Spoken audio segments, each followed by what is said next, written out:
संक्रांतीनिमित्त मी तिळगुळाचे लाडू आज तुम्हाला दाखवणार आहे. हे तिळगुळाचे लाडू खुसखुशीत कसे होणार तेही मी सांगणार आहे. एक वेगळी पद्धत वापरली आहे, ती नक्की तुम्ही व्हिडिओमध्ये पाहात आणि त्याप्रमाणे तुम्ही लाडू बनवू शकता. वृद्ध लोक म्हणजे वयस्कर लोकही हे लाडू सहजपणे खातील, लहान मुलंही सहजपणे खातील असे हे तिळाचे लाडू तुम्ही नक्की ट्राय करा. आणि त्या तिळाच्या लाडवामध्ये आपल्याला गूळ वापरायचा आहे. तो गूळ आपण चिक्कीचा गूळ न वापरता नॉर्मल गूळ तुम्ही वापरू शकता किंवा ऑर्गॅनिक गूळ तुम्ही वापरू शकता. तर मी 100 ग्रॅम म्हणजे एक बाऊल तीळ घेतले, गावरान तीळ आहेत.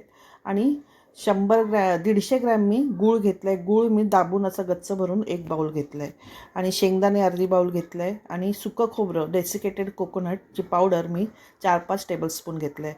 डेसिकेटेड कोकोनट ऑप्शनल आहे, तुम्ही नाही घातलं तरी चालेल, पण हे 3 साहित्य तुम्हाला जरूर घालायचे आहेत. आता एका कुकरच्या भांड्यात छोटं कुकरचं भांडं घेतलं आहे आणि त्यामध्ये मी 1 ग्लास पाणी ओतून घेतलं आहे.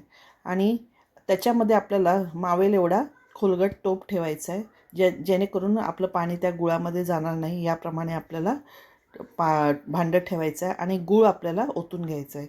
गूळ ओतून घेतल्यानंतर ह्या कुकरच्या भांड्यावर आपण त्या टोपामध्ये झाकण लावून घ्यायचं आहे, म्हणजे जेणेकरून आपण उकळल्यानंतर ते पाणी, कुकरमधलं पाणी त्याच्यामध्ये जाणार नाही, ह्याची काळजी घ्यायची आहे.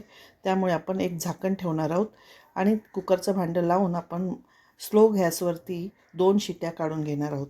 2 शिट्या कुकरच्या काढून घ्यायच्या आहेत. बघा, याप्रमाणे आपण 2 शिट्या काढून घेतलेल्या आहेत. आता तोपर्यंत आपण कुकर थंड होईपर्यंत आपण शेंगदाणे आणि तीळ भाजून घेऊया. तर स्लो गॅसवरतीच मी शेंगदाणे भाजून घेणार आहे. खरपूस असे आपल्याला शेंगदाणे भाजून घ्यायचे, 5-6 मिनटं लागतील. याप्रमाणे आपण हलवत हलवत शेंगदाणे व्यवस्थित भाजून घ्यायचं आहे. इथे आपले कुकरची शिट्टी पण होत आहे. याप्रमाणे 2 शिट्ट्या आपल्याला काढून घ्यायच्या कुकरच्या. आणि कुकर थंड होईपर्यंत आपण शेंगदाणे तीळही भाजून घेणार आहोत. तर शेंगदाणे आपले भाजून झालेले आहेत आणि याप्रमाणे आपण तीळही भाजून घेणार आहेत. याप्रमाणे आपण शेंगदाणे भाजून झाल्यावर, थंड झाल्यावरती त्याची सालं काढून घेणार आहोत. आता तीळ भाजून घेऊया. तर तीळ भाजताना आपल्याला कंटिन्यू हलवतच राहायचं आहे आणि 5-6 मिनटात हे तीळ भाजून निघतील. असे तीळ उडायला लागले म्हणजे आपण समजून जायचं की तीळ भाजून झालेले आहेत आणि थोडेसे असे काळपट लालसर असे डाग तयार होतील त्या तिळावरती. तर पॉलिशवाले तीळ तुम्ही घेऊ शकता, पण गावरान तिळापासून लाडू बनवून तुम्ही खाल तर खूप चव त्याची छान लागते. आता गॅसची फ्लेम मी बंद केली आहे आणि सुकं खोबरं त्याच्यातच टाकून गरम कढईतच भाजून घेणार आहे. आता शेंगदाण्याची सालं काढून घेतली आहेत आणि मिक्सरला आपण जाडसर असं वाटून घ्यायचं आहे. आता त्यामध्येच मी सुकं खोबरं आणि तीळ जे भाजून ठेवलं होतं त्याच्यातले थोडंसं मी म्हणजे पावभाग त्याच्यातला मी मिक्सरला लावून घेणार आहे. बघा, ह्याप्रमाणे शेंगदाणे आणि तीळ आणि बारीक थोडंसं जाडसर असं वाटून घेणार आहे. बघा, हे थोडंसं शेंगदाणे जरा जाडसर वाटतात, अजून मी थोडंसं बारीक करून घेणार आहे. याप्रमाणे आपलं बारीक झालं पाहिजे. जास्त बारीक करू नका, थोडंसं जाडसर असं भरभरीत वाटून घ्यायचं आहे. आता ह्या तिळामध्ये आपण ते वाटलेलं सगळं मिक्स करून घेऊया. आणि आता आपण त्याच्यामध्ये चिमूटभर मीठ घालून घ्यायचं आहे. त्यामुळे आपल्या लाडवाला चव पण खूप छान लागेल. आणि आपल्याला 1 टीस्पून आपल्याला वेलची पावडर टाकून घ्यायची आहे. थोडंसं वेलची पावडर मी टाकून घेतलं आहे, मीठ टाकून घेतलं आहे आणि मिक्स करून घेत आहे. आता आपला गुळाचा पाक कसा झाला आहे ते पाहूया. याप्रमाणे कुकर थंड झालं आहे. बघा, ह्याप्रमाणे आपण गुळाचा पाक तयार केला आहे. तुम्हाला गुळाचा पाक तयार कसा करायचा हे समजत नसेल किंवा पाक करता येत नसेल तर तुम्ही याप्रमाणे नक्कीच करून बघा. आपले खुसखुशीत लाडू तयार होतील, कडक होणार नाहीत, खुसखुशीत लाडू तयार होतात.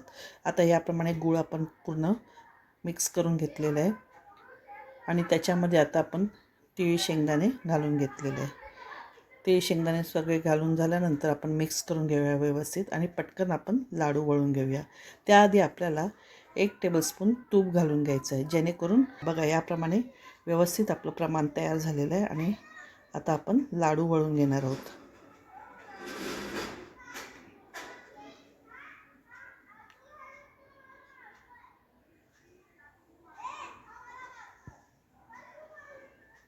याप्रमाणे आपण छोटे छोटे लाडू तयार करू शकता. तिळाचे लाडू हे जास्त मोठे करायचे नसतात, त्यामुळे आपण छोटे छोटेच लाडू तयार करणार आहोत. छोट्या लिंबा एवढे तुम्ही लाडू करू शकता. याप्रमाणे आपले खुसखुशीत लाडू तयार झालेले आहेत. खूप सोपी पद्धत आहे, नक्की तुम्ही ट्राय करा आणि सहज वळता येतील असे हे तिळाचे लाडू आपले तयार झालेले आहेत. असेच आपण सगळे लाडू तयार करून घेतले. बघा, याप्रमाणे पूर्ण आपण असे लाडू तयार करून घेतले आहेत. हे असे खुसखुशीत लाडू तुम्हीही या मकर संक्रांतीला करू शकता. ट्रिक्स लक्षात घ्या आणि याप्रमाणे लाडू तुम्ही बनवू शकता. जर तुम्हाला ही माझी रेसिपी आवडली असेल तर प्लीज मला लाईक, शेअर, सबस्क्राईब करा.